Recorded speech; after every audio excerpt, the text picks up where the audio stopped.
Assalamualaikum warahmatullahi wabarakatuh. Bismillahirrahmanirrahim. Alhamdulillahi rabbil alamin. Wassalatu wassalamu ala rasulillah wa ala alihi wa ashabihi ajma'in. Qala Allah ta'ala fi kitabihil karim. A'udzu billahi minasyaitonir rajim. Ma nansakh min ayatin aw nunsiha na'ti bi khairin minha aw mithliha alam ta'lam anna Allah ala kulli syai'in qadir. Sadaqallahul azim. Alhamdulillah, kita sambung kitab Muhimmah fil Ilmil Hadis. Kita terus lihat pada muka surat yang ke-29. Telah mengeluarkan khatib di mana-mana perempuan yang keluar daripada rumahnya dengan tiada izin suaminya adalah ia perempuan itu di dalam murka Allah Subhanahu wa taala hinggalah kembali ia kepada rumahnya atau hinggalah redha oleh suaminya. Baik, tuan-tuan yang saya hormati, yang pertama kita lihat di sini tentang seorang isteri yang keluar daripada rumah tanpa izin daripada suami dia. Maka kalau dia keluar tanpa izin daripada suaminya, maka perempuan ini sentiasa berada dalam murka Allah Ta'ala hinggalah dia balik ke rumah dia atau balik redha dengan suami dia. Persoalan dia, adakah langsung tak boleh keluar? Adakah langsung isteri tadi tak boleh keluar? Baik, yang pertama kita lihat di dalam satu kata-kata daripada Imam An-Nawawi tentang masalah isteri yang keluar tanpa izin jika ada sebab.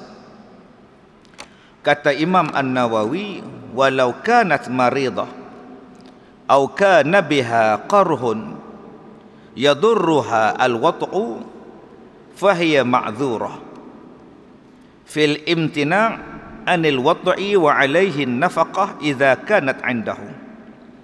Yang pertama, seorang isteri itu boleh keluar daripada rumah dia jika dia dalam keadaan sakit atau luka yang boleh memudaratkannya dengan jima', maka dia diberi keuzuran untuk menahan diri daripada berjima' dan dia juga berhak mendapatkan nafkah daripada suami dia. Ini kata-kata daripada Imam An-Nawawi. Seorang isteri ini masa bila dia boleh dapat keuzuran? Tadi kita sebut tentang keluar daripada rumah kena minta izin daripada suami dia. Dan kita dah belajar dahulu seorang isteri layan suami dia. Bila masa yang boleh jadi ma'dzurah? Bila sakit, dia sebut di sini. Bila sakit, bila berada di dalam keadaan uzur, maka isteri tadi gugur kewajipan kepada dia. Maksudnya apa? Kalau isteri tadi berada dalam keadaan darurah, maka pada masa itu dia boleh keluar daripada rumah dia tanpa izin dia. Macam mana ma'zurah dia tak melayan suami dia untuk diajaknya berjima'. Kerana apa? Kerana sakitnya, kerana ma'zurahnya, kerana uzurnya, maka dia boleh tolak permintaan suami. Macam tu jugalah dia boleh keluar daripada rumah dalam keadaan tidak minta izin daripada suami dia. Kerana apa? Kerana dia dalam keadaan ma'zurah, dalam keadaan uzur, dalam keadaan sakit untuk mendapatkan rawatan dan sebagainya. Walaupun dia keluar tu tak minta izin daripada suami dia, hukum dia harus.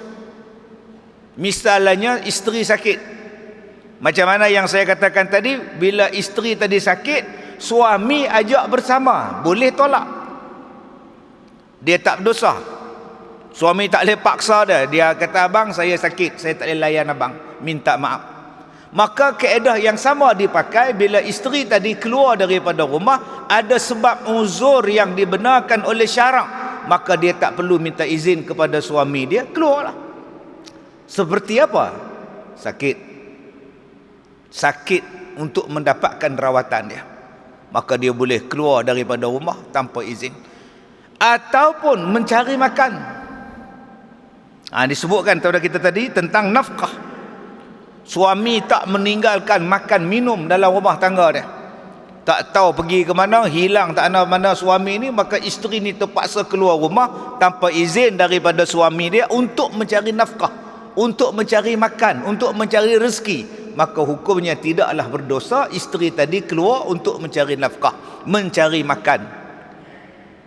Yang ketiga, seperti mana yang juga disebutkan oleh Imam An-Nawawi dalam kitabnya, idza khafat 'ala nafsiha aw maliha min fasiqun aw sariqun, kata dia. Boleh seorang isteri keluar daripada rumah tanpa minta izin daripada suaminya atas keselamatan. Idza khafat, bila dia takut, 'ala nafsiha, atas diri dia tadi, aw maliha, atau hartanya, min fasiq aw sariq, daripada orang yang min fasiq ataupun as-sariq, daripada orang yang fasik, orang yang buat jahat atau yang nak mencuri. Maka dia boleh keluar daripada rumah dia tanpa izin daripada suami dia. Suami dia tak ada, tinggal isteri seorang di rumah. Datang orang nak mencuri, nak merompak, dia lari ikut pintu belakang, menyelamatkan diri dia, maka dia harus keluar. Ataupun datang orang fasik yang nak menceroboh isteri dia, yang nak buat jahat ke atas isteri dia, maka dia pun keluar kot tingkap, lari selamatkan diri dia, maka hukumnya dibenarkan syarak. Jadi tuan-tuan, di sini kita lihat ada beberapa perkara yang membolehkan seorang isteri keluar daripada rumah tanpa izin daripada suami dia. Yang pertama, kerana sakit, uzur. Dia nak dapatkan rawatan, nak dapatkan pertolongan kerana dia sakit, maka dia harus keluar tanpa izin daripada suami dia. Yang kedua, diharuskan kepada seorang isteri tadi keluar daripada rumah kerana apa? Mencari nafkah, untuk makan, untuk minum, kerana suami dia tidak meninggalkan biaya untuk perbelanjaan dia. Maka hukumnya adalah harus dikiaskan kepada suami yang ajak bersama. Isteri boleh tolak atas sebab-sebab yang saya sebutkan tadi. Yang ketiga, boleh dia keluar rumah untuk menyelamatkan diri dia, nafsiha, menyelamatkan diri dia daripada orang yang fasik, ataupun orang yang nak mencuri, ataupun menyelamatkan nyawanya daripada dibunuh, daripada rumah terbakar, daripada tanah runtuh, rumah runtuh dan sebagainya.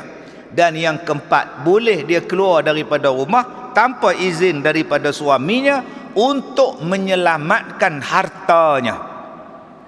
Menyelamatkan harta dia. Misalnya orang nak curi kereta dia, dia buat lari kereta dia siap-siap.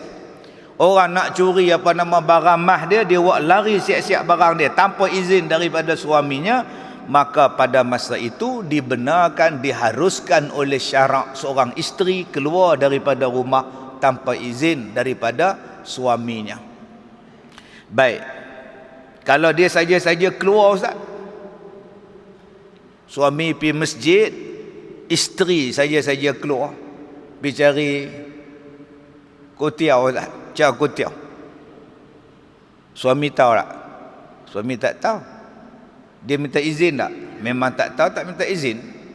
Main keluar gitu je. Dia telefon kawan dia, jom kita lepak kat luar. Yang suami pergi sembahyang isyak, dia duduk makan. Yang tu tanpa izin. Ataupun yang tanpa izin tu apa dia? Dia pergi kerja, cikgu sekolah. Abang izinkan kamu pergi kerja sebagai cikgu sekolah. Habis kerja sekolah, isteri dia pergi bawa rombongan, pergi melawat IKEA.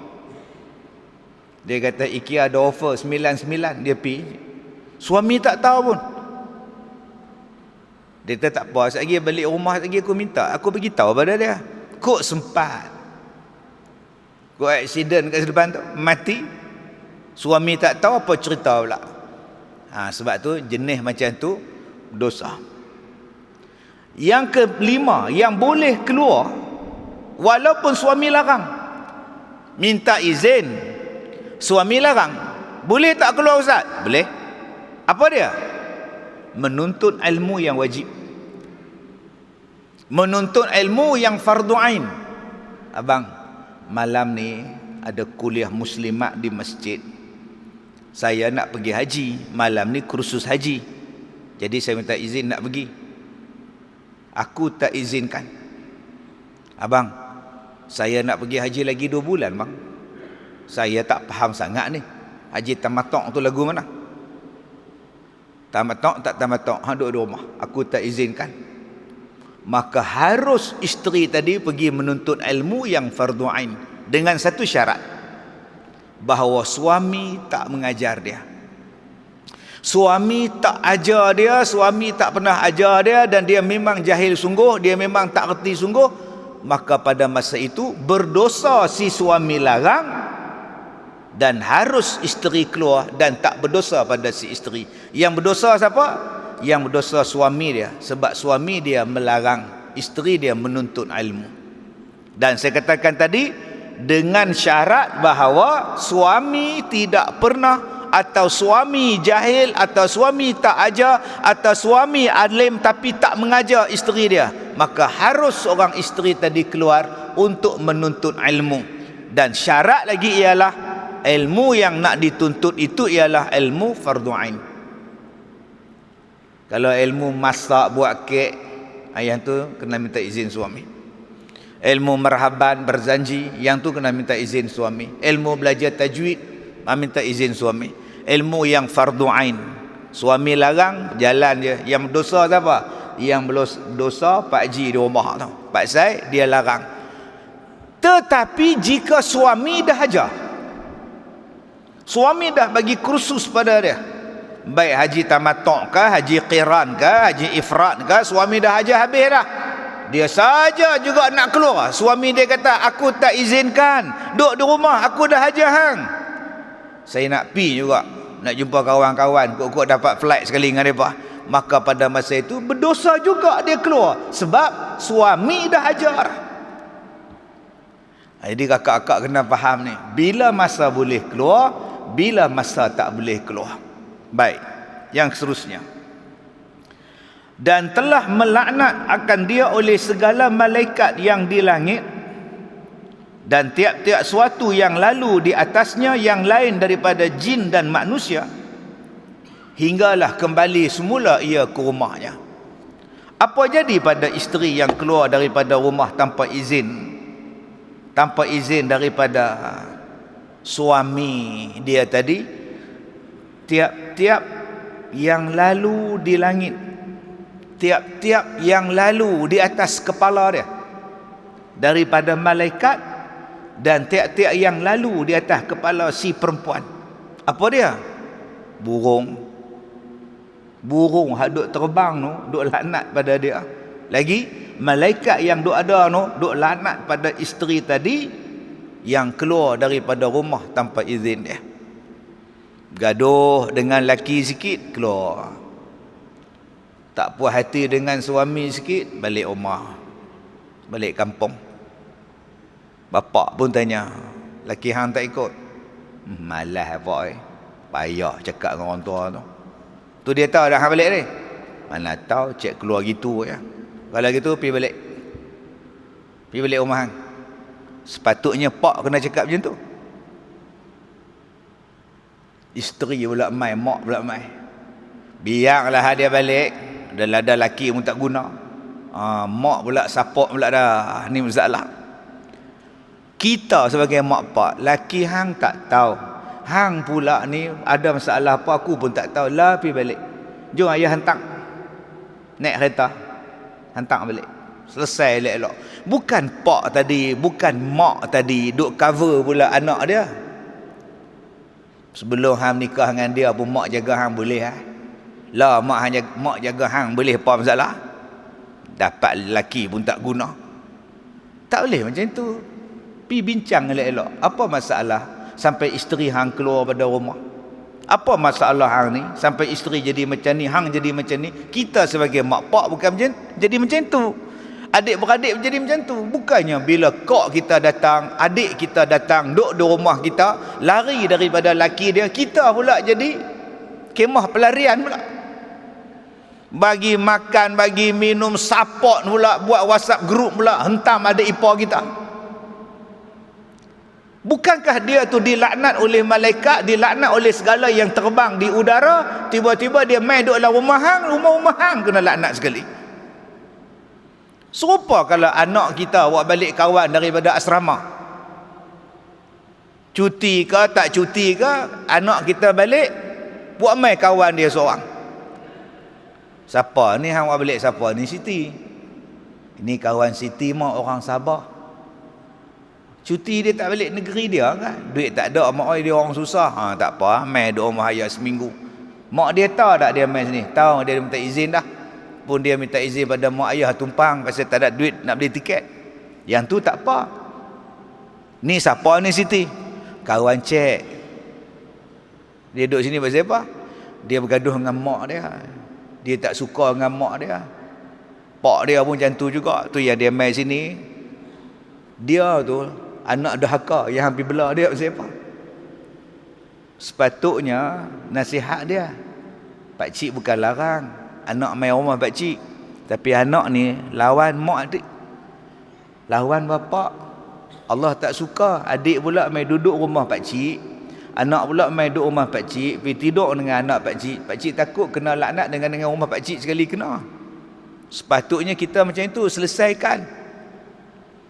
Tetapi kalau mereka itu menghadapi masalah yang mana kalau tak keluar daripada rumah dia akan jadi susah, maka pada masa itu ada satu kaedah usul fiqh yang membolehkan mereka itu keluar daripada rumah yang dipanggil sebagai ad-darar yuzal.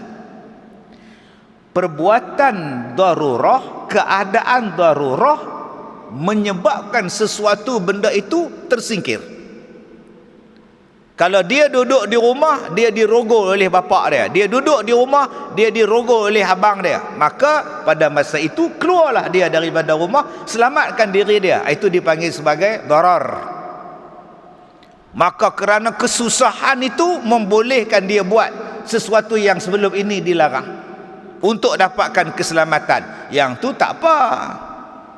Tapi kalau saja-saja bergaduh dengan mak dia bukan sebab yang darurah, tak puas hati apa tak tahu, mai duduk di rumah kita cuti sekolah seminggu, kita pula jadi tukang support dia dengan kita sekali. Tuan-tuan, bimbang laknat itu turun ke atas kita.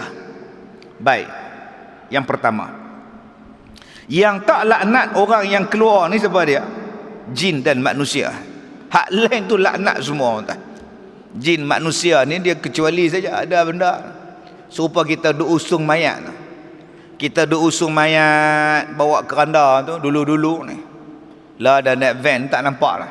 Dulu duk bawa keranda tu. Yang mendengar jeritan mayat tu semua binatang makhluk. Yang tak dengar jin dan manusia. Kalau jin dan manusia dengar pun jeritan si makhluk tadi, mayat tadi, pengsan kita ni. Begitu juga bila keluar daripada rumah tanpa izin. Yang duk laknat mereka siapa? Malaikat yang terbang di atas di langit tu, melainkan jin dan manusia saja yang tak laknat, yang tak dengarnya. Baik, yang kedua, dan telah mengeluarkan oleh Ahmad dan Tabrani dan Baihaqi dan Hakim, mana-mana perempuan yang memakai bau-bauan kemudian keluarlah ia, maka lalulah ia atas suatu kaum supaya mendapat mereka itu akan baunya, maka perempuan itu seperti berbuat zina, dan tiap-tiap mata yang memandang itu seperti berbuat zina. Yang pertama tadi kita belajar tentang isteri yang keluar rumah tanpa izin suami. Sekarang kita nak tengok pula tentang suami, isteri yang keluar daripada rumah memakai bau-bauan. Dalam bahasa kita sekarang minyak wangi. Dalam bahasa kita sekarang perfume. Dia ada beberapa jenis. Pertama kita panggil minyak wangi. Kedua kita panggil deodorant. Ketiga kita panggil penyah bau. Penyah bau nak panggil apa tu? Dia menghilangkan bau. Dia bukan wangi, dia menghilangkan bau badan. Dulu orang tua-tua kita dulu dia suka pakai satu produk daripada Indonesia. Nama produk tu Hibka. Saya tak tahu ada ke tak ada Hibka lah ni. Hibka ni warna putih. Ambil letak di tapak tangan, bubuh celah-celah ketiak tu, dia menyerap bau busuk, dia menyerap bau peluh, dia menyerap bau ketiak. Akhirnya perempuan tadi tak bau. Itu dipanggil sebagai penyerap bau, penyah bau. Yang keempat dipanggil bedak. Ada dipanggil bedak talkum, ada yang dipanggil bedak sejuk, ada yang dipanggil bedak kompak, macam-macam jenis bedak. Jadi tuan-tuan, mana yang boleh pakai, mana yang tak boleh pakai ni? Adakah langsung orang perempuan tak boleh pakai minyak wangi? Dalam hadis ni Nabi kata apa tadi? Kata dia, mana-mana perempuan yang memakai bau-bauan kemudian keluar ia, maka lalu ia atas suatu kaum supaya mendapat mereka itu akan baunya, perempuan itu dosanya seperti berbuat zina. Dan kita yang laki-laki ni yang seronok dengan bau dia, berselera dengan bau dia, kita ni pun dapat dosa zina juga. Masya Allah. Tuan-tuan yang saya hormati, ini yang disebut oleh Nabi SAW dalam satu hadis. Ada 3-4 hadis. Ada yang hadis sahih, ada yang hadis hasan, yang menceritakan tentang wangi-wangian ini. Nabi sebut apa? Ayyumam ra'atin ista'tarat famarrat ala qaumin liyajidu min rihiha fahiya zaniyah. Mana-mana perempuan yang memakai wangi-wangian dan berjalan melewati satu kaum dan didapati bau daripadanya, maka dosanya seperti seolah-olah berzina. Ini ada hadisnya tuan-tuan. Okey, ada hadis tentang orang perempuan yang memakai bau-bauan, yang memakai minyak wangi. Dan kalau kita lihat yang berlaku di zaman sahabat Nabi SAW, ada 2-3 orang sahabat Nabi yang menghalau orang perempuan. Dia dalam perjalanan nak ke masjid, jumpa dengan satu perempuan yang pakai minyak wangi, lawa-lawa wangi bau ni. Sahabat Nabi ni tahan. Antaranya siapa dia? Umar Al-Khattab. Yang ni cengeng tu ni, garang ni. Yang keduanya Abu Hurairah radhiyallahu an. Dia tahan perempuan ni, dia suruh pergi balik. Hang balik, hang pergi mandi apa semua lu, tak ada minyak wangi, baru hang datang ke masjid. Seorang sahabat Nabi nama dia Abu Hurairah, seorang lagi sahabat Nabi namanya Umar Al-Khattab. Ada dalam hadis tuan-tuan yang tahan mereka ni, yang pakai wangi-wangian ni. Sebab itu dalam satu hadis Nabi SAW disebut apa? Ayyumam ra'atin tatayyabatin thumma kharajat ilal masjid lam tuqbal laha salatun hatta tastaghsil. Mana-mana perempuan yang pergi ke masjid memakai wangi-wangian, tidak diterima solatnya sehinggalah dia mandi, yakni dia menghilangkan bau wangi dia tadi. Baik, persoalannya, adakah kita langsung tidak boleh memakai, orang perempuan langsung tidak boleh memakai wangi-wangian? Baik, tuan-tuan tengok dalam hadis ni. Pertama, ayyumam ra'atin istaqtarat famarrat ala qaumin. Dia sebut mana-mana perempuan yang memakai bau-bauan lalu keluar daripada rumah, maka lalu dia atas suatu kaum supaya mendapat mereka itu akan baunya. Maknanya dia keluar di tengah majlis, dia masuk di tengah majlis, dia duduk bercampur, dia lalu di hadapan orang lain daripada laki-laki yang ajnabi dengan dia. Satu. Jadi akak-akak, abang-abang, isteri kita kena jaga. Bila nak keluar daripada rumah, hang pakai wangi-wangi pasal apa ni?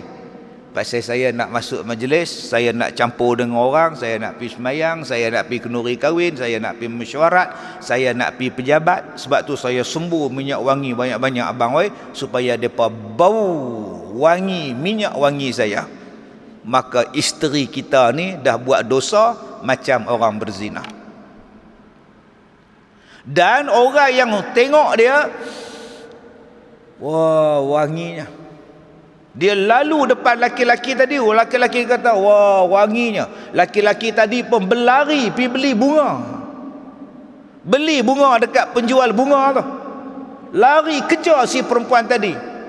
Sebab apa? Sebab wangi sungguh awak, saya suka pada awak. Ni dalam iklan dalam TV 20 tahun dulu, kalau tuan-tuan ingat.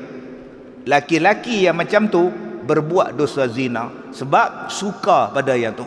Isteri kita, adik kita, mak kita, anak kita pun buat zina, yang hak duk bagi suka, bagi bunga lah apa tadi pun buat zina juga. Maka itu adalah diharamkan. Dua, boleh tak dia pakai minyak wangi, Ustaz?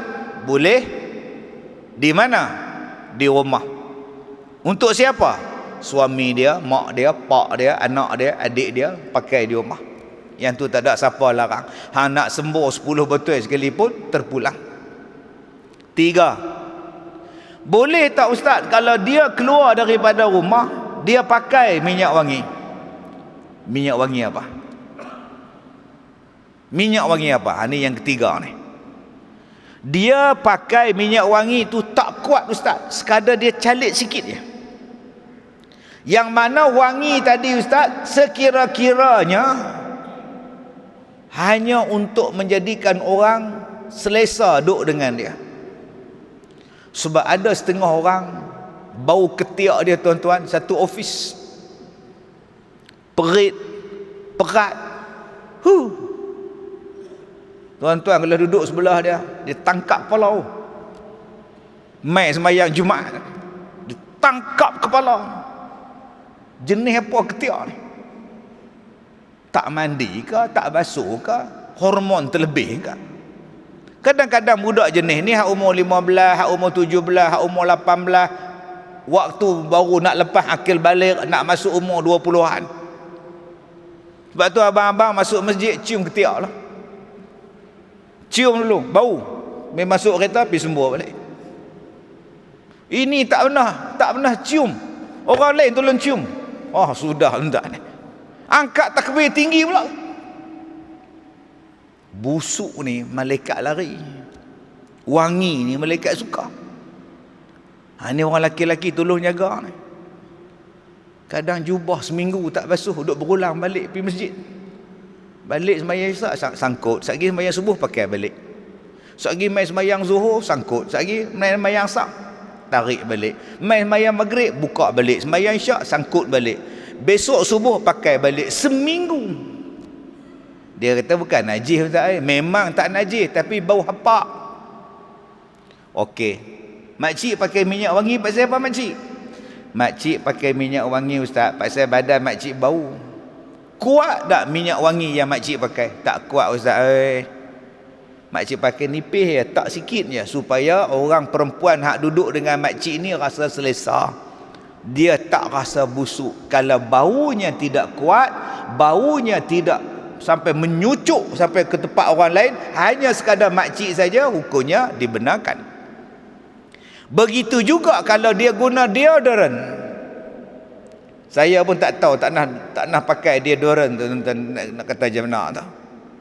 Dia bulat lagu tu, hak atas dia tu bulat tu. Mai duk gomoy kat ketiak. Duk lagu tu duk gomoy tu, nama dia apa tu nak sebut tak erti. Dia macam ball, roller. Jenis tu. Ada setengah orang dia perkena kawan dia ni elok ni roller kat pipi, hang jarawat banyak. kawan bodoh pi bubur ni tak ni. Padahal hamba Allah tu baru roll dekat ketiak dah. Ada juga apa kena lagu tu. Dia pun wah. Lain macam bau dia nak, lain macam ketiak hamba Allah tu.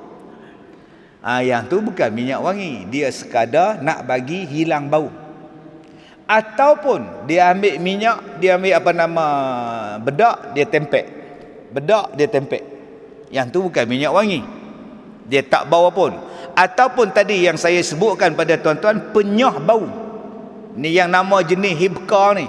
Dia kesat bau, dia jadikan ketiak kita ni kering, ketiak kita tidak basah dan tidak bau badan kita. Maka itu dibenarkan pakai pada orang perempuan. Tak jatuh salah.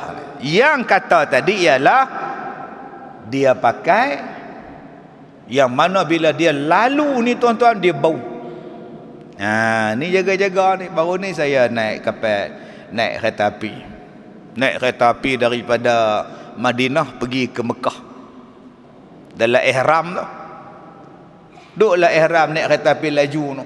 Dia boleh pi 270 sampai 300 km sejam. Mai pramugara tu lalu, Allah, wangi tu gerabak. Rasa nak tanya minyak wangi jenis apa. Satu gerabak kereta api tu wangi, dia lalu tu. Ui. Pramugara kereta api bukan pramugara petrobang. Kalau pramugara kereta api pun wangi bau dia, agak-agak pramugari ke petrobang lagi mana pula. Jadi akak-akak yang kerja pramugari di atas kapal terbang tu jaga elok. Jangan duk wangi sangat. Sampai satu kapal terbang duk bau wangi kita ni. Takut kita ni tuan-tuan dapat yang kita duk sebutkan. Okey. Dalam satu hadis Nabi SAW, Nabi kata apa pada kita? Nabi kata, inna khaira tibir rijal, bukan, inna khaira tibir rajul ma zahara rihuhu wa khafiya launuhu wa khaira tibin nisa ma zahara launuhu wa khafiya rihuhu. Perangai orang laki-laki ni, dia suka bau. Yang pakai minyak wangi tadi, yang saya kata tadi itu pramugara. Pramugara pakai minyak wangi pun, saya hak jantan ni pun amboi, jenis apa ni?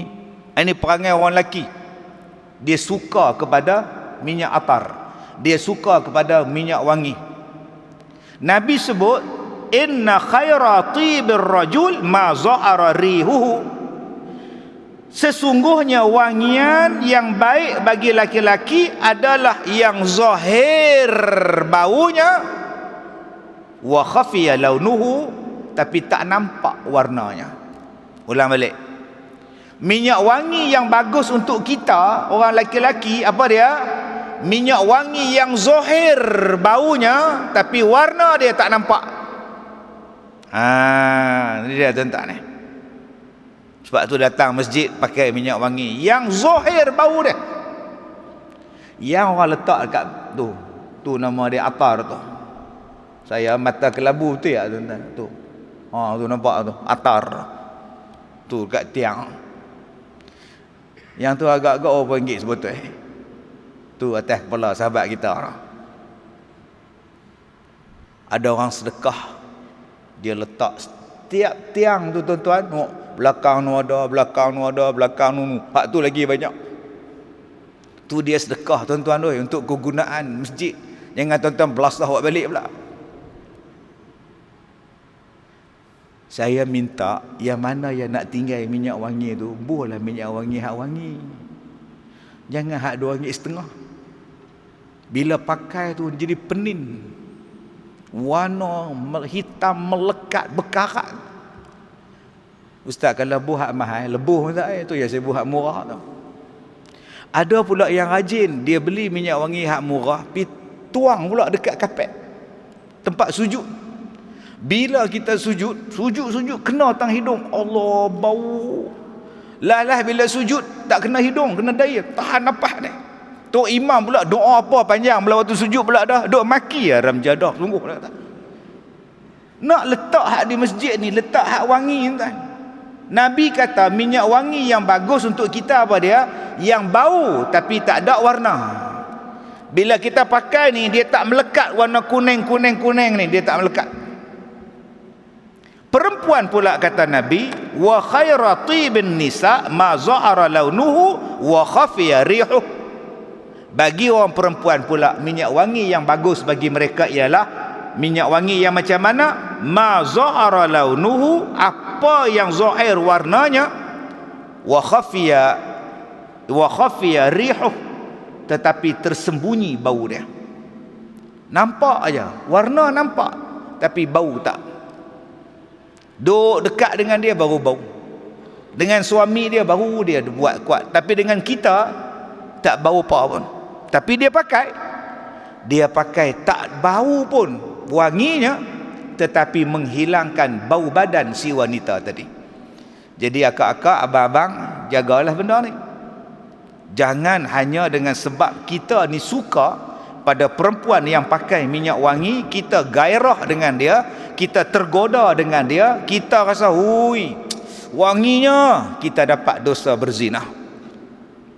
Dan jangan pula akak ni saja nak bagi laki-laki seronok dengan wangian kita, tak paksai-paksai kita dapat dosa penzina pula. Baik. Dan telah mengeluarkan oleh Ibnu Adi dan Ibnu Asakir, apabila berkata oleh perempuan itu bagi suaminya, tiadalah aku lihat daripada engkau akan kebajikan sekali-kali, maka sesungguhnya batallah amalnya si perempuan tadi. Subhanallah. Maka adalah kebanyakan perempuan yang tiada takut kepada Allah Ta'ala, ghaliblah jatuhnya perkataan yang demikian. Jikalau berbuat baik oleh suaminya pada sekalian masa sekalipun, tetapi dilihatnya kejahatan suaminya daripadanya, isteri berkata, tiadalah ada aku lihatnya suatu kebajikan kamu sekali-kali, maka batallah segala amalan si perempuan tadi. Masya Allah tuan-tuan, ni nama dia bahaya lidah. Ni namanya bahaya lidah. Bahaya lidah tu apa? Dalam Quran banyak disebut. Satu, la tubtilu sadaqatikum bil manni wal adha. Janganlah kamu batalkan sedekah kamu dengan kamu ungkit balik, dengan kamu menjadikan orang yang kamu sedekah tu sakit hati. Batal pahala sedekah dengan sebab kamu ungkit. Kalau saya tak sedekah pada kamu, kamu tak makan tau, habis pahala. Habis pahala kita. Baju yang dia pakai tu, saya sedekah tu. Rumah dia terbakar, saya bagi baju satu kontena tu yang dia boleh pakai baju. Habis pahala kita. Kita tengah duk makan nasi goreng di kedai, datang orang minta sedekah, encik, saya lapar encik. Kamu ni tak boleh tengok aku senang ke? Asal aku nak makan kamu datang. Kita pun ambil duit, lempar ke tepi, lempar ke tanah. Makan, bos. Dia pun ambil duit tadi pergi beli nasi goreng. Itu membatalkan pahala kita, menyakitkan hati dia. Kerana lidah ni tuan-tuan, kadang-kadang kerana lidah ni tuan-tuan boleh jatuh gugur, boleh gugur cerai, boleh gugur talak. Walaupun bergurau, isteri dia bersalin, balik kampung, tinggal dia seorang. Mat, aku tengok hang ni pagi kat kedai, petang kat kedai, malam makan di kedai, apa bini hang tak ada? Dia cakap, aku dah cerai dah bini aku. Jatuh talak tuan-tuan. Biar betul Mat. Takkan dah cerai? Tak adalah, saja gurau melawak lah. Hang ni aku melawak pun percaya. Bini aku beranak, aku hantar balik kampung. Pakcik dah jatuh talak pakcik. Lidah main-main, batal tuan-tuan. Batal, itu belum masuk syirik lagi. Kata-kata ni, salah satu kata-kata yang membatalkan pahala ialah kata-kata orang perempuan kepada suami dia.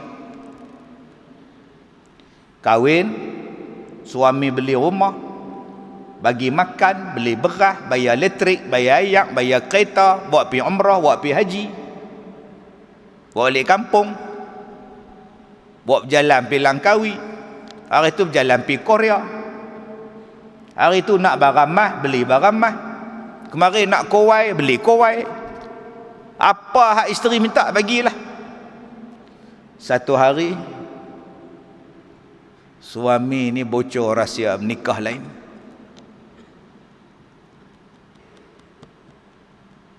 Isteri duk tunggu suami balik sembahyang maghrib, tangan duk gedik atas meja. Abang dari mana? Masjid. Masjid ke bini baru? Masjid. Abang jangan kelentong lah abang, rahsia abang dah bocor. Oh, bergaduh. Bila bergaduh, isteri kata, abang ni memang selama ni tak pernah jaga saya pun, abang selama ni tak pernah buat baik dengan saya pun. Yang rumah hang duduk selama ni, pinggang hang dulu 24, lah 42, tak baik lagi.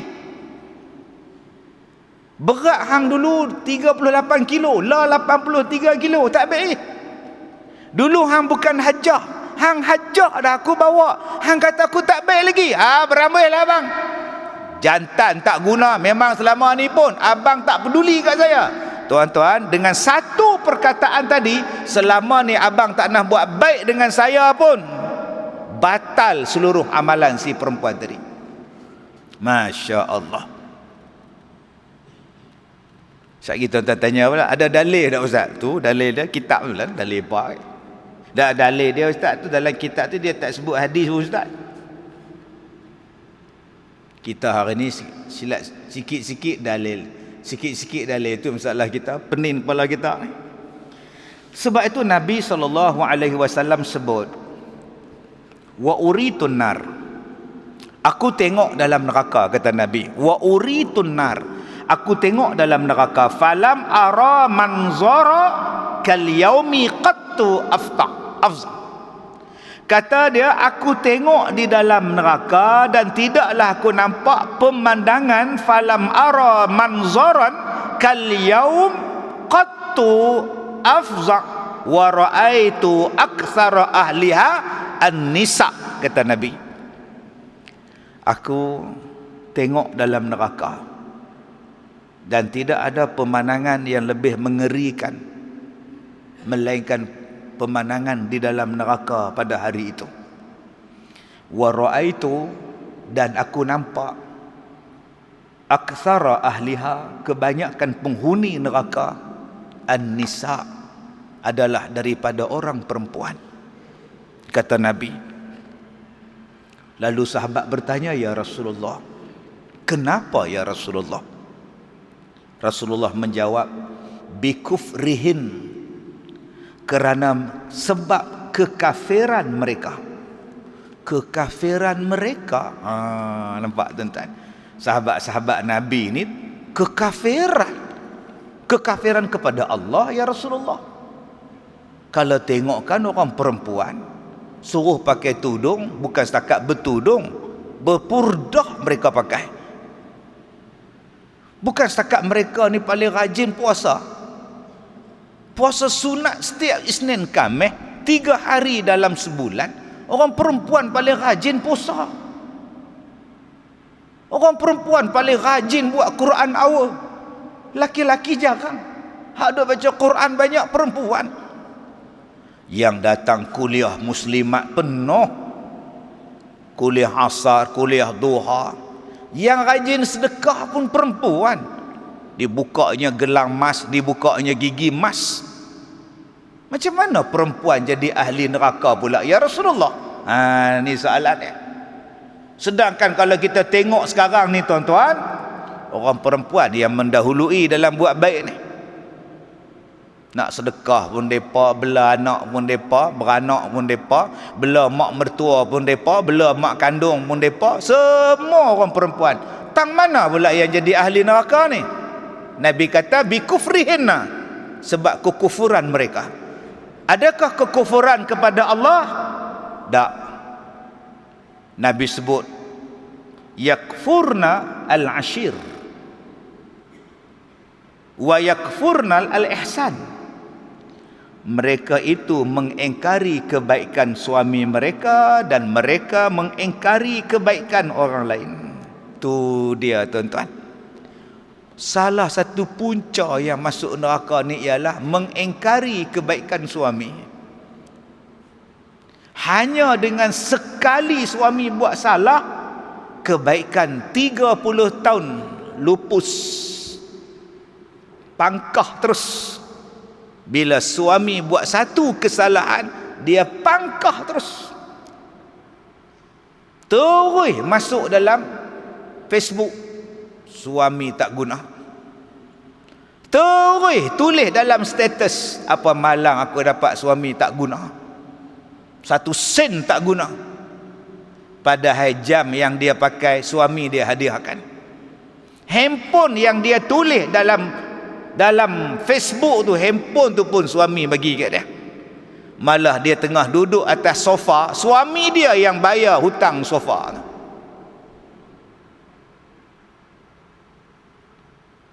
Saya sampai awal, bertolak awal tapi sampai lambat. Jalan jam. Sepanjang saya duduk jam tu tuan-tuan, daripada juru, sebelum juru, batu kawan apa semua tu, berapa banyak saya tengok suami-suami laki-laki yang naik motor. Yang naik motor hujan, cari duit naik motor, pakai helmet, pakai baju hujan, naik. Tu belum masuk lagi yang duduk bawah jambatan tunggu hujan seriat. Nak sampai ke kepala batas ni, tahu apa banyak tuan-tuan yang saya jumpa tadi, hak naik motor lah, tak kerja apa tak tahu lah, daripada pulau tu turun daripada jambatan, bukan sehari, berhari-hari cari duit.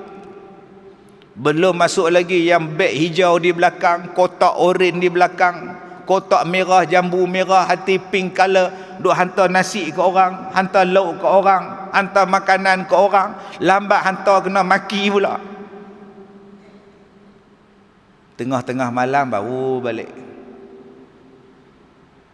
Tuan-tuan tengok hak driver Grab kena bunuh, mayat kena bunuh dalam bonet kereta, sumbat. Cari duit. Untuk siapa tu? Untuk isteri, untuk anak-anak. Bila bergaduh, isteri kata, abang tu memang tak boleh harap. Abang tu memang masa bergaduh tak ada abang dah, hang terus. Bergaduh di mahkamah tu, hang 30 tahun, 15 tahun, 10 tahun. Yang hak laki ni jenis baik tu, tak boleh harap, jantan tak guna. Kau tak baca lah hadis ni. Dah betul Ustaz. Memanglah dia bagi makan beras tu tanggungjawab dia. Memanglah dia bagi rumah kat saya tu tanggungjawab dia. Macam apa pula? Tapi hak dia bergatai tu jahat dia, bukan tanggungjawab dia. Dia bergatai 1 tapi dia baik 100 tak? Akak tak boleh tengok baik dia hak 100. Serupalah abang-abang pun. Isteri kita tu punya baik. Sekali dia buat salah, kita pelempang dia pasal apa? Pi terajang dia pasal apa? Pi tolak dia jatuh. Kepala ni kena dekat bucu meja ni, terbelah kepala ni. Pasal apa yang abang pi tolak? Mulut jahat Ustaz. Saya hilang sabak dah. Hilang sabak apa? Dia beranak 8 anak, hang dia beranak, hang lupa jasa dia. Kurang ajar sangat. Tu ya bagi dia. Bagi sekali. Siapa suruh bagi? Pak saya. Elok. Hang dengan pak hang sama ya.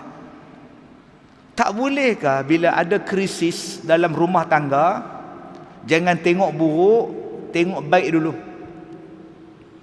Bila kita duk tengok kepada buruk dia, habis. Nabi kata yang aku nampak dalam neraka yang perempuan ramai tu buat siapa? Yakfurnal ashir wa yakfurnal ihsan. Lau ahsanti ila ihdahunna ad-dahra kullahu thumma ra'at minka syai'an qalat ma ra'aitu minka khaira qattu.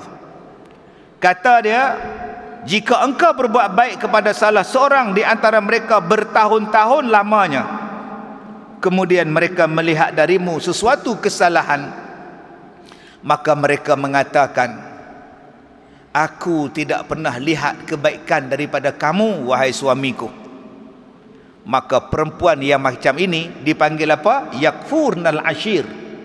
Kufur kepada suami dia, kufur kepada nikmat yang suami dia bagi pada dia. Maka batallah segala amalan ibadat yang perempuan tadi buat. Walaupun duk puasa tiap-tiap hari, baca Quran tiap-tiap Quran awal, duk sedekah siang malam, tapi tak hormat kepada suami dia, membatalkan segala pahala dan ibadat yang dia buat. Masya Allah.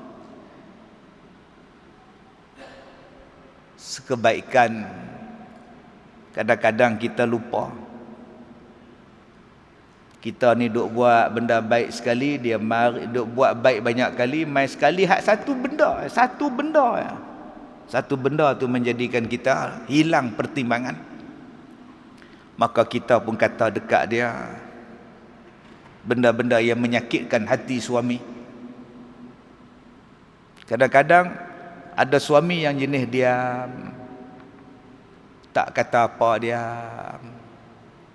Mata duk tengok TV JDT lawan Terengganu, tapi hati ni duk merekam, hati ni duk menangis. Dia bukan duk tengok tuan-tuan bola tu, mata je tengok bola, tapi hati duk teringat apa hak isteri kata. Pak hang tu kali harap Pak hang tu kan bela mak. Anak-anak sambil duk makan nasi duk dengar mak dia duk cakap. Harapkan pak hang, pak pun tak ada. Pa pun tak ada, dia kata. Okey ustaz, kalau betul suami tu tak betul, macam mana cerita tak? Baik, ada syarat ni. Oi, 3 pelajaran kita baca malam ni, 3-3 ada syarat. Nak keluar daripada rumah ada syarat dia. Nak pakai minyak wangi tadi ada syarat dia. Seorang isteri nak kata kepada suami dia pun ada syarat dia. Apa syarat dia yang boleh mengatakan pada suami yang suami itu tak betul? Dan apa yang menjadikan amalan batal pahala? Amalan itu akan jadi batal pahala seorang isteri bila dia kata pada suami dia secara umum, memang selama ni pun abang tak jaga saya pun. Memang selama ni awak ada tanggung saya. Memang selama ni awak ada kisah ke tentang saya? Tak ada kan? Tu cara tu. Yang ni yang merosakkan pahala isteri ni. Dia cakap overall. Tapi kalau isteri tadi bercakap khusus, abang selama ni memang abang bagi makan saya, memang abang jaga makan minum kami anak beranak, tapi saya nak komplain satu je, abang tak hormat mak saya. Yang tu tak apa. Ada selama ni abang hormat mak saya. Mak saya datang, ada abang salam dengan dia, ada abang tegur dia, abang makan dengan dia, dia ada. Mak sampai abang keluar, mak keluar abang sampai. Yang tu tak membatalkan, sebab dia tak menafikan baik suami dia. Saya tak nafikan, saya pergi umrah abang bawa, saya pergi haji pun abang bawa, terima kasih abang. Tapi saya nak komplain, abang suka menjatuhkan air muka saya depan kawan-kawan saya. Saya pun ada maruah bang, abang suka condemn saya. Saya malu bang. Yang tu tak apa, sebab dia tak menafikan kebaikan suami dia. Dia tak menafikan. Tapi kalau suami dia buat baik dan isteri kata overall, Abang minta maaf lah, abang terlupa. Abang tu memang selama ni abang dah ingat ke? Dekat bini abang ni pun abang tak ingat, anak-anak abang lagi abang tak ingat. Apa benda yang abang ingat? Yang tu yang batalkan semua pahala dia. Sebab dia balon semua sekali, suami tak pernah ingat pada dia. Jadi akak-akak kalau tak puas hati pada suami, cakap spesifik. Spesifik tang mana yang akak tak puas hati pada dia. Abang ni baik, cakap lemah lembut. Abang tak pernah garang dengan saya. Abang tak pernah abaikan nafkah untuk saya. Tapi saya nampak abang ni dah terlebih sangat bidang kerja. Abang jarang duduk di rumah. Abang, kami anak beranak ni pun abang perlukan abang di rumah. Yang tu tak apa. Ni pergi cerita dekat mak yang duk teriak pasal Saiful Alihah. Tak tahulah mak puan malang nasi cek. Tuhan uji cek lagu ni dapat laki pun tak guna. Tak guna sungguh ke? Tahulah mak. Tak nak peduli kita kan. Tak tahu. Laki hang tu macam pok hang gak. Contohnya entah. Dia tak pernah peduli kami mak. Bayang cek sendiri pergi cari ikan. Mengir tepi jalan. Duduk tepi parit cari kawan. Pergi naik apa? Pergi naik motor. Motor siapa? Motor dia. Motor dia. Minyak dia apa? Itu tak mana yang dia tak peduli kan hang? Dia cuma tak bagi ikan kan hang?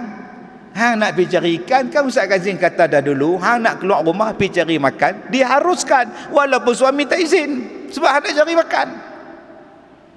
Tapi jangan hang kata pula laki cik tak peduli cik mak, dia bukan bagi makan apa kat cik. Tu hang main sini naik apa? Naik Viva. Viva sebab beli. Dia. Bulan-bulan sebab bayar. Dia. Baru ni bukan protek mampu ke?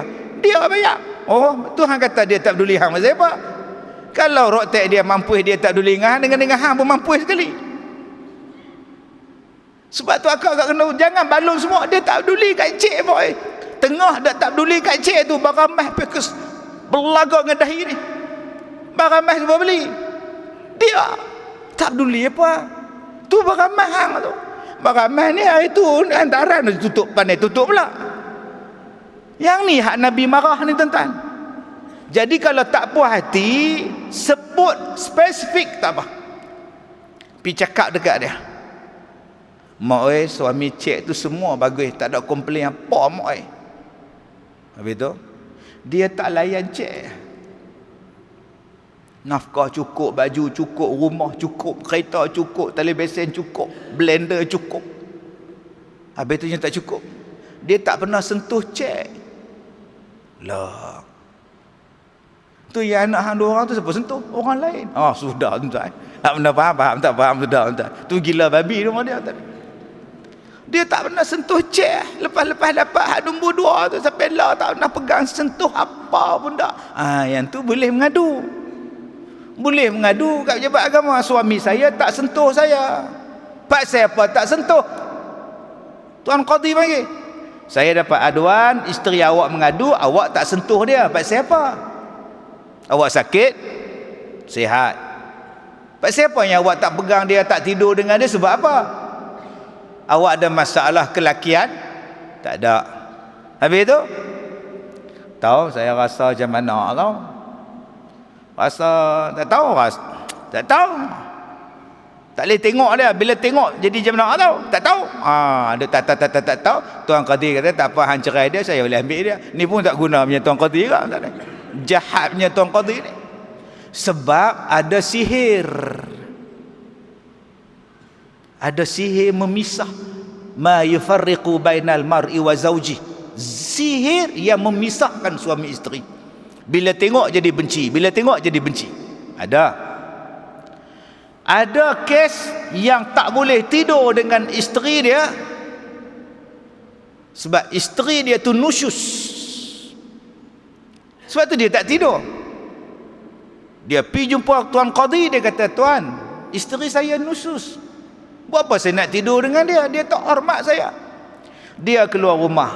tak minta izin, dia keluar dengan jantan. Tak minta izin, dia ada WhatsApp group semua jantan belaka. Saya dah tegur banyak kali, dia tak mau juga. Saya tegur banyak kali, dia duk buat juga. Saya malas pegang dia. Ada sebab.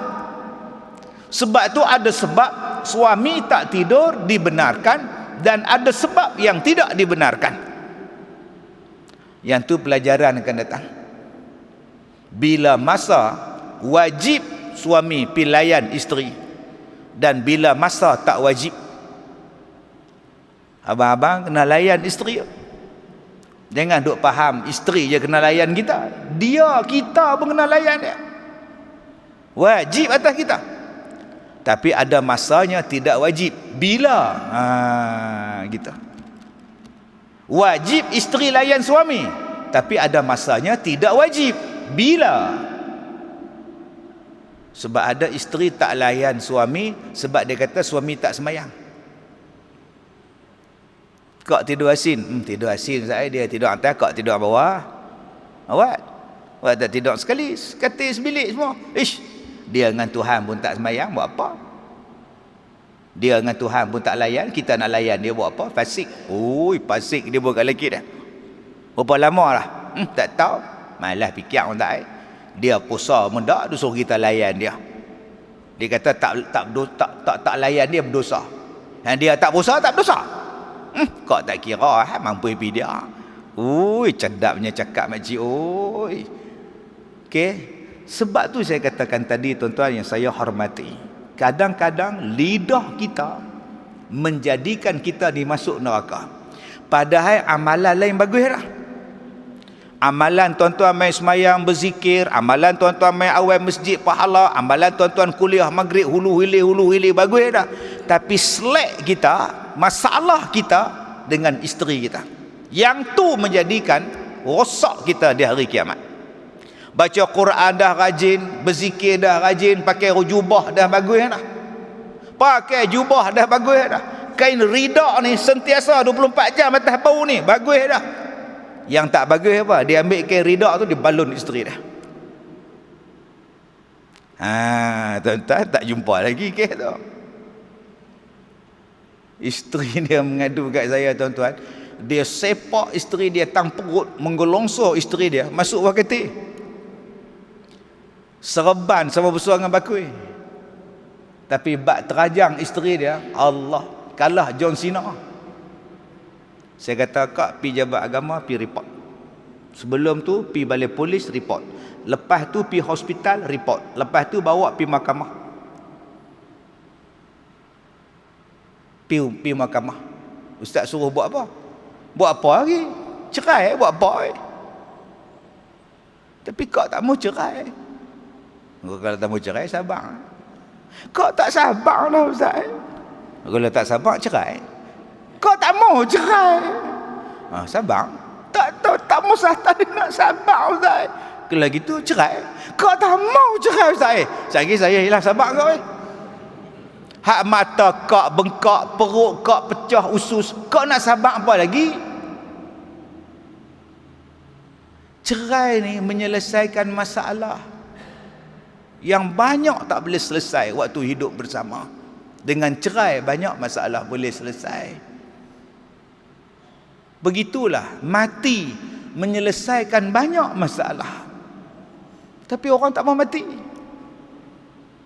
Tak maulah mati, tak mau mati. Padahal mati ni menghilangkan banyak benda-benda dunia ni, duduk dalam kubur aman. Tapi dengan syarat kita buat bekal banyak-banyak. Bila mati kita duduk dalam kubur memang aman.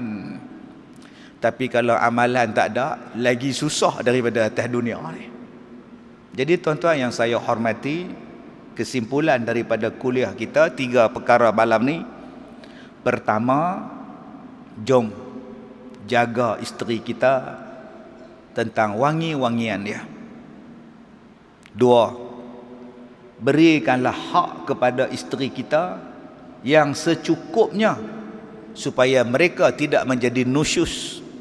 Sebab kadang-kadang mereka nusyus sebab kita tak memberikan hak pada mereka. Yang ketiga, pastikan bahawa bila kita ada masalah suami isteri, Jangan tengok buruk masing-masing. Tengoklah kebaikan. Yang baik itu menghilangkan buruk, dan jangan besarkan yang buruk, sebab setiap orang ada keburukan masing-masing. Besarkan kebaikan masing-masing. InsyaAllah tuan-tuan, pada kuliah yang akan datang, jika izin daripada Allah, kita akan baca pula apa hukum isteri minta izin daripada suami tanpa sebab yang dibenarkan syarak. Ada ke Ustaz? Apa tak ada? Apa tak ada? Contoh, dia tak mau dekat lelaki dia sebab dia bercinta dengan jantan lain. Dia suka dengan lelaki lain, dia kata, abang, saya minta cerai. Kenapa? Saya tak suka dengan abang. Atau kamu dah ada orang lain dah? Dia tak jawab tau, dia hangguk kepala. Cara dia jawab tu menyakitkan hati. Kamu dah ada orang lain ke? Cara jawab lah. Macam mana Ustaz tahu Ustaz? Saya kan pelakon, tuan. Saya tahu sebab saya dah duk handle benda ni tuan-tuan berpuluh-puluh tahun. Dia selamberok datang saya, Ustaz, saya nak cerai. Masalah? Tak ada masalah. Dia lah, takkan tak ada masalah. Tak ada masalah, suami saya okey. Dia punya ni not bad. Okey lah, muka pun nampak not bad lah kan. Gaji pun okey. Cuma saya nak balik pada kawan saya. Waktu kita sekolah dulu, kita bercinta, tapi tak kahwin. Baru ni kita jumpa reunion, dia sepakat nak kahwin.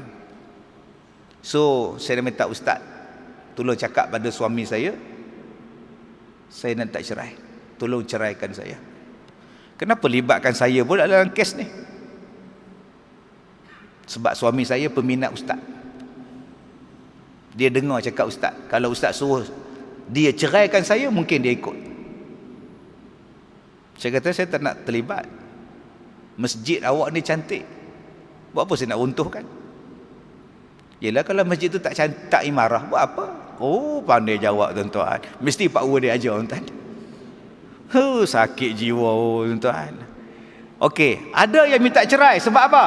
Mak bapak dia tak ngam dengan mak bapak dia. Datang suami isteri, Ustaz, mak saya, isteri saya tak suka. So dia minta cerai sebab dia tak suka dekat mak saya. Saya tanya pada isteri dia, Kak tak suka dekat mak abang, mak mentua kak, yang kau dah minta cerai pasal apa? Sebab saya tak suka dengan dia. Dak, kak tak suka dengan suami atau dengan mak mertua? Mak mertua. Dengan suami suka. Yang tak suka mak mertua. Habis tu kenapa nak cerai? Sebab saya duduk sekali dengan dia. Kami duduk serumah Ustaz. Saya tak tahan. Abang nak ceraikan? Saya sayang isteri saya Ustaz. Akak sayang suami. Saya sayang suami saya. Mak mertua benci. Oh sudah Ustaz. Habis tu mak saya suruh saya ceraikan isteri saya. Jadi perlukah saya ceraikan isteri saya Ustaz? Subhanallah. Saya cadang macam ni Ustaz. Ini cadangan Ustaz ya. Kita je tau. Okeylah, mak suruh cerai. Jadi tak apalah, cerai lah. Okey. Kemudian kalau mak saya mati, kita kahwin balik. Boleh tak Ustaz? Saya tanya, kalau mak mati, kalaulah dalam kubur mak tahu awak kahwin dengan agak-agak dia datang cekik awak tak? Saya tanya. Saya buat lawak bodoh kat dia. Macam tu sekali tuan-tuan. Dia kata saya ikut cakap mak saya supaya mak saya tak benci saya. Tapi kami dah janji dah, kalau mak mati kita kahwin balik. Habis tu abang, bila mak nak mati, adakah abang nak berdoa, ya Allah matikanlah mak aku ya Allah? Ini kita akan jawab pada kuliah yang akan datang insya-Allah. Saya minta maaf jika terkasar bahasa. Wabillahi taufiq wal hidayah. Assalamualaikum warahmatullahi wabarakatuh.